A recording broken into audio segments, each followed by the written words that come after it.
38 chapter का नाम है उत्तर तंत्र के योनि व्यापद प्रतिषेध। तो योनि जो व्यापद है उसका यहाँ पे डिस्कशन किया गया। आप आइए 5 नंबर श्लोक में, 5 नंबर श्लोक। इसमें क्या बोलते हैं, जो योनि रोग होते हैं, जो योनि व्यापद है, उनके निदान क्या है। तो बोलते हैं मिथ्या आचरेण य स्त्रीणाम प्रदुष्टेन आर्तवेन च जायन्ते बीज दोषाच देवाच श्रृणु ता पृथक। ये 4 कारण बोले। एक तो क्या, मिथ्या आचरण करती है कोई, दूसरा आर्तव दुष्ट हो जाए, फिर बीज दोष की वजह से, और देव की वजह से, यानी पूर्व जन्म के जो कर्म है उनकी वजह से। तो ये 4 कारण बोलते हैं। चरक भी ऐसे ही बोलेंगे, उन्होंने श्लोक बस ऐसे बोला मिथ्या आचरेण ता स्त्री नाम, उन्होंने ता वर्ड लिखा बीच में, बाकी श्लोक ऐसा ही है। सुश्रुत ने भी 4 ही कारण बोले। आप यही लिख लीजिए वाग्वट और लिखिए 6 कारण। योनि रोगों के वाग्वट ने 6 कारण बोले। कौन से? 4 तो यही हैं, जो मिथ्या आचरण, दुष्ट आर्तव, बीज दोष और देव कर्म। वाग्वट के अकॉर्डिंग 6 हैं, जो उनमें 2 एक्स्ट्रा कौन से हैं लिख लीजिए। विषम स्थिति मैथुन, विषम स्थिति मैथुन और अपद्रव्य प्रयोग। अपद्रव्य प्रयोग, वाग्वट ने ये 4 तो बोले, प्लस में अपद्रव्य का प्रयोग या फिर विषम स्थिति में मैथुन करना, वो भी योनि रोगों का कारण बोला। 6, 7, 8 नंबर श्लोक बहुत इंपॉर्टेंट है। इसी में से वैसे तो चरक के अकॉर्डिंग भी इंपॉर्टेंट है, ये सुश्रुत के अकॉर्डिंग भी इंपॉर्टेंट है। कौन सी योनि व्यापद में कौन सा दोष होता है। तो ये बोलते हैं योनि व्यापद हमारे, हमें टोटल पता है 20 होते हैं। तो जो आचार्य सुश्रुत हैं हमारे, उन्होंने क्या बोला, वातज 5 होते हैं, पित्तज 5, कफज और त्रिदोषज होते हैं वो भी 5, ऐसे करके उन्होंने बता दिया। बोलते हैं उदावर्ता तथा बंध्या विप्लुता च परिप्लुताम वातला चेती वात होती था। ब्रैकेट में बंद कर लीजिए इतनी लाइन, यानी उदावर्ता जो होती है, बंध्या है, विप्लुता, परिप्लुता और वातल जो यानी व्यापद ही होते हैं वात की वजह से। ठीक है, फिर हाईलाइट करना पित्तोत्थिता रुधिर क्षरा, पित्त की वजह से रुधिर क्षरा, वामिनी स्त्रंशी च अपि पुत्र घनी पित्तला च या। आपने पित्तज वाली हाईलाइट की, पित्त दोष जिनमें है वो कौन सी है, रुधिर क्षरा, वामिनी, शंशनी, पुत्र घनी और पित्तल योनि व्यापद, ये इसमें पित्त दोष है। इतना ब्रैकेट में बंद किया। नेक्स्ट जो 5 कफज हैं वो कौन सी बोली, अत्यनंदा या योनि कर्णी चरणा द्वयम, मतलब अतिनंदा कर्णनी चरणा द्वयम का मतलब हिंदी में हाईलाइट करना, 3rd लाइन में लास्ट में देखिए, चरणा द्वयम का मतलब 2 प्रकार की चरणा, अचरणा और अतिचरणा। 13 नंबर पे अचरणा लिख लीजिए, चरणा नहीं, अचरणा और अतिचरणा। श्लेष्मलाश्च गया कफ गया, यानी कफज जो होती है हमारे, कफज जो वो 5 बोले। फिर देखिए षंडाख्या फलनी तथा महती सूची वक्त्रा सर्वजेती त्रिदोषजा। आप इनको हिंदी से भी पढ़ सकते हैं। उदावर्ता है, बंध्या, विप्लुता, परिप्लुता और वातला, ये तो होती है वात की दृष्टि से। रुधिर क्षरा, वामिनी, संशनी, पुत्र घनी, पित्तला, ये पित्तजन्य है। अतिनंदा, कर्णनी, अचरणा और अतिचरणा को हाईलाइट कराया, और कफज जो होती हैं ये हमारी श्लेष्मज हैं। फिर शंडी है, फलनी है, महती है या सूची वक्त्रा और त्रिदोषज, इनमें तीनों दोष होते हैं। ठीक है, एक क्वेश्चन तो बनना हुआ तो सीधा दोषों में से पूछेंगे कि कौन सा वातज है, कौन सी पित्तज है, कौन सी कफज है। फिर आता है इनके लक्षणों की बात। 9 नंबर श्लोक में देखिए, सफेनिलम उदावर्ता रजय कृच्छेण मुंचती को आपने हाईलाइट किया। रजय कृच्छेण मुंचती, उदावर्ता, उदावर्तन का मतलब क्या होता है, जैसे हम उदावर्त बोलते हैं ना, तो उसमें क्या होगा, मल मूत्र अवरोध हो जाते हैं नॉर्मली, तो उदावर्त में तो उदावर्तनी जो योनि व्यापद है इसमें क्या होगा, कष्ट के साथ रज की प्रवृत्ति होती है, यानी डाउनवर्ड फ्लो नहीं हो पाता रज का, बोलते हैं रजय कृच्छेण मुंचती। तो ये उदावर्ता का लक्षण है, हाईलाइट किया आपने। नेक्स्ट बोलते हैं बंध्या नष्ट आर्तवा। बंध्या का मतलब क्या होता है कि जिसका आर्त भी नष्ट हो गया। फिर बोलते हैं विप्लुता नित्य वेदनम को आप हाईलाइट कर सकते हैं। विप्लुता का मतलब क्या होता है, जिसकी जो योनि है उसमें नित्य वेदना, मतलब हमेशा पेन बना ही रह रहा है पेशेंट को, उसको बोलते हैं विप्लुता। फिर बोलते हैं परिप्लुता भवती ग्राम्य धर्मे रुजा महान। ग्राम्य धर्मे रुजा महान को आपने हाईलाइट किया, यानी सेक्सुअल इंटरकोर्स के टाइम पे पेशेंट को बहुत ज्यादा पेन होता है, वो होता है हमारा परिप्लुता। विप्लुता में नित्य वेदना बनी रह रही है, हर टाइम है, लेकिन परिप्लुता में ग्राम्य धर्म पे रुजा होती है ये।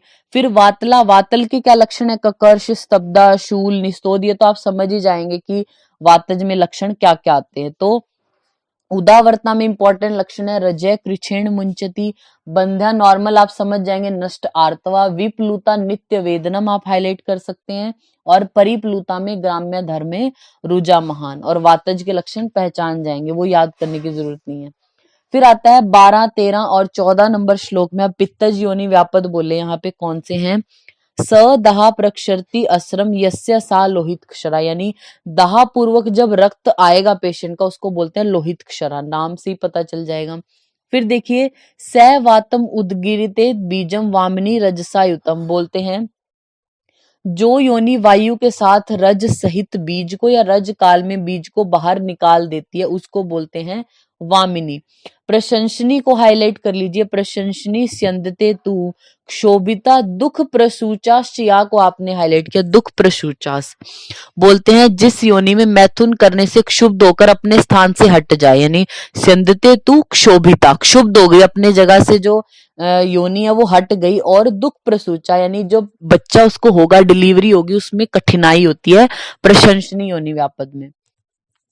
फिर नेक्स्ट है स्थितम स्थितम हंति गर्भ पुत्र घनी रक्त श्रवा।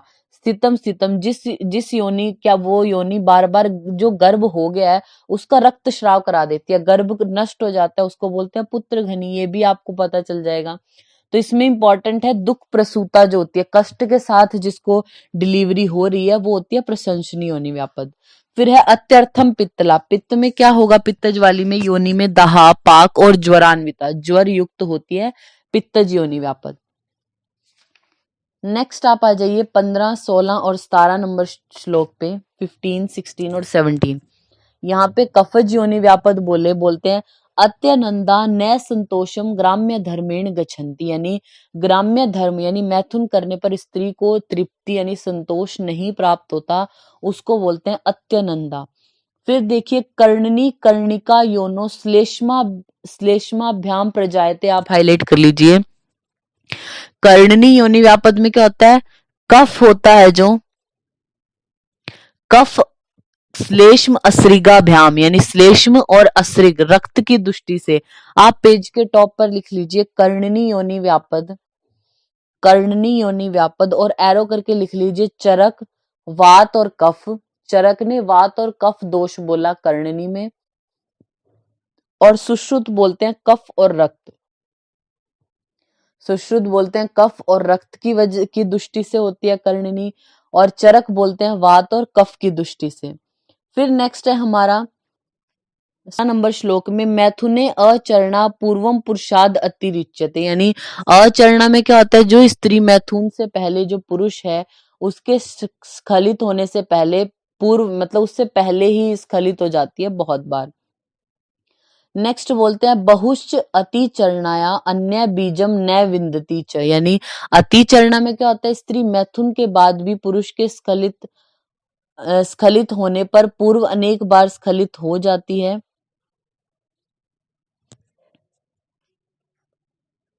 बहुशय अतिचरणा, ठीक है, अतिचरणा जो होती है बहुत बार स्खलित हो जाती है, और बीजम न विंदती, और अतिचरणा में बीज जो होता है उसको नहीं धारण कर पाती, स्खलित बहुत बार हो जाती है, बीज को धारण नहीं करती अतिचरणा वाली।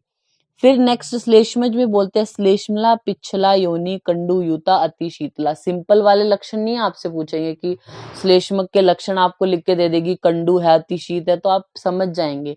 जो इनके भेद हैं कि जैसे कर्णनी में दोष पूछ लिया आपसे, दोनों आचार्य के अकॉर्डिंग इंपॉर्टेंट है, या फिर ये लाइन लिख के बोलेंगे न संतोषम ग्राम्य धर्मेण गच्छन्ति, तो अति नंदा है। और फिर बोलते हैं पूर्वम पुरुषाद अतिरिच्यते, तो अचरणा, और बहुशय बीजम न विंदती ऐसे करके पूछेंगे, बीजम न विंदती तो अतिचरणा के बारे में बोलते हैं। नेक्स्ट हमारा आता है 18, 19 और 20 नंबर श्लोक में, देखिए 18, 19, 20 में त्रिदोष जो योनि व्यापद है जिनमें तीनों दोष हैं वो बोलते हैं। पहला है शंडी, शंडी के लिए बोला अनार्तवा जिसमें आर्तव नहीं होता, अस्तना, स्तन भी नहीं होते। षंडी खर स्पर्शा च मैथुन, और मैथुन में खर स्पर्श मतलब कठोर स्पर्श की जो है वो प्रतीति उसको होती है। तो अनार्तवा है जो आर्तव नहीं है, स्तन भी नहीं है, उसको षंडी बोला है। फिर बोलते हैं सेकंड, अति कायम गृह्णाति तरुणा फलनी भवेत। अति कायम यानी अत्यधिक बड़ी देह वाले यानी बलवान पुरुष के साथ तरुणा जो छोटी एज की जो लड़की अगर वो क्या करती है, मैथुन करती है, तो उसको फलनी योनि व्यापद हो जाता है। अति कायम गृहाति तरुणा फलनी भवेत। फिर बोलते हैं विवृता अति महान योनि। विवृता में क्या होता है, जो योनि है वो महान होती है यानी बहुत ज्यादा जो है वो ब्रॉड होती है, योनि का छिद्र बहुत बड़ा होता है, उसको बोलते हैं विवृत होना। नेक्स्ट, सूची वक्त्रा अति संवृता है। अति संवृता क्या होती है, जिसमें योनि का द्वार बिल्कुल सूची के जैसा बहुत ज्यादा नैरो हो, उसको बोलते हैं अति संवृता। विवृता में बहुत ज्यादा ब्रॉड हो जाता है। सर्वलिंग समुत्था नाम सर्व दोष प्रकोपजा, बोलते हैं जिसमें तीनों लक्षण हो वो हमारे त्रिदोषज होता है। फिर आप हिंदी देखिए, 20 नंबर श्लोक है ना, उसके नीचे हिंदी लिखी है और उसकी लास्ट लाइन में देखिए, तीनों दोषों के प्रकोप से उत्पन्न होने वाली पंचविध योनियां असाध्य बोली गई हैं। ये जो 5 प्रकार है मतलब षंडी है, फलनी है, विवृता, अतिस्मृता या फिर त्रिदोषज, ये असाध्य बोली गई हैं ये पांचों। आप विमर्श है जो विमर्श की 7th लाइन में देखिए, विमर्श की 6th लाइन में, सॉरी 6th लाइन में देखिए, लास्ट में फलनी का चरक ने वर्णन नहीं किया। हाईलाइट करना, भाव प्रकाश ने इसे अंडनी कहा है। फलनी का चरक ने तो वर्णन किया नहीं, और हाईलाइट करना, भाव प्रकाश ने इसे अंडनी योनि व्यापद करके लिखा। और लक्षण क्या मतलब होता है क्या है ये, इससे नीचे वाली लाइन में देखिए, महामेड्र ग्रहायताया बालास्तु अंडनी भवेत, यानी महामेड्र वाले अगर पुरुष को अगर कोई बाला स्त्री ग्रहण करे तो अंडनी हो जाता है उसको। यहाँ पे भी इन्होंने बोला अति क्रायम गृहाति तरुणा फलनी भवेत, उसको फलनी योनि व्यापद होगा। नेक्स्ट आता है हमारा 21 नंबर श्लोक में, आइए 21 यहाँ पे वातज योनि रोगों की चिकित्सा बोली है। तो हिंदी में देखिए, जो साध्य योनि रोग हैं दोषानुसार करते हैं।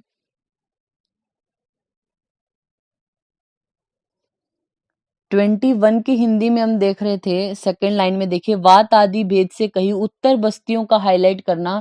योनि जो रोग है उनमें क्या बोला, उत्तर बस्तियों का विशेष रूप से प्रयोग करना चाहिए, उत्तर बस्तियों का विशेष रूप से। फिर है 22 नंबर श्लोक में देखिए, 22 में, ककर्षा शीतला स्तब्धा अल्प स्पर्शाया मैथुने कुंभी स्वेद उपाचरेत को हाईलाइट कर लीजिए। कुंभी स्वेद यानी कुंभी स्वेद देना चाहिए, इसके ऊपर एरो करके लिख लीजिए वातज योनि व्यापद। वातज जो योनि व्यापद है उसकी चिकित्सा में बोला गया कुंभी स्वेद कराने को। कुंभी स्वेद वर्ड हाईलाइट किया और उसके ऊपर एरो करके लिख लीजिए वातज योनि व्यापद। नेक्स्ट है 24 नंबर श्लोक है जो, उसकी हिंदी में हम हाईलाइट करेंगे। लास्ट में देखिए क्या लिखा है, शीत चिकित्सा करें, शीत चिकित्सा को हाईलाइट कर लीजिए। श्लोक में वर्ड है ओष चोष आन्विता कुरियात शीतम विधि, शीतल विधि करनी चाहिए, यानी रक्त पित्त नाशक भी कह सकते हैं बट शीतल विधि याद रखना। तो पित्तज योनि व्यापद की चिकित्सा में बोला गया है। फिर 25 नंबर श्लोक की हिंदी में देखिए, दुर्गंधता और पिच्छिल योनि को हाईलाइट कर लो आप। अगर किसी की योनि से दुर्गंध आ रही है और पिच्छिल योनि है तो उसमें क्या करते हैं, वट पीपल गुरर पारिश आदि, जो हाईलाइट करना, पंचक्षीरी वृक्षों की छाल का चूर्ण भरना है।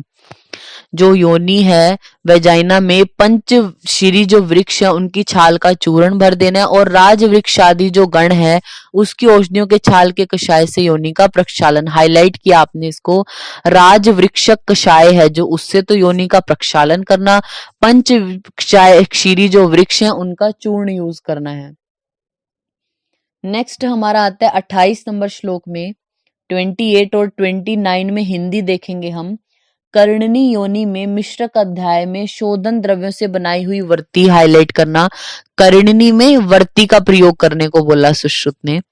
फिर बोलते हैं प्रशंसनी योनि में घृत से अभ्यक्त कर दुग्ध से स्वेदित कर अंदर की ओर प्रविष्ट कर दें। फिर योनि को बाहर से कुट्टित यानी वेश्वार द्वारा ढककर पट बंधन कर देना है।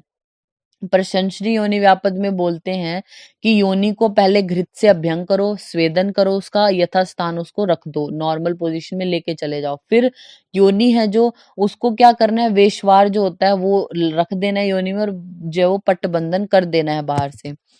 नेक्स्ट है 30 नंबर श्लोक की हिंदी में देखिए। 30 नंबर श्लोक में श्लेष्म जन्य या सर्व प्रकार के योनि रोगों में दोषों के अनुसार हाईलाइट करना, सुरा, अरिष्ट और आसवों का प्रयोग करना है। सुरा, अरिष्ट और आसवों का प्रयोग। और नेक्स्ट लाइन में सदा प्रातः काल लहसुन के निकाले हुए सरस का पान करने को बोला गया है। तो ये हमारा 38 नंबर चैप्टर कंप्लीट होता है।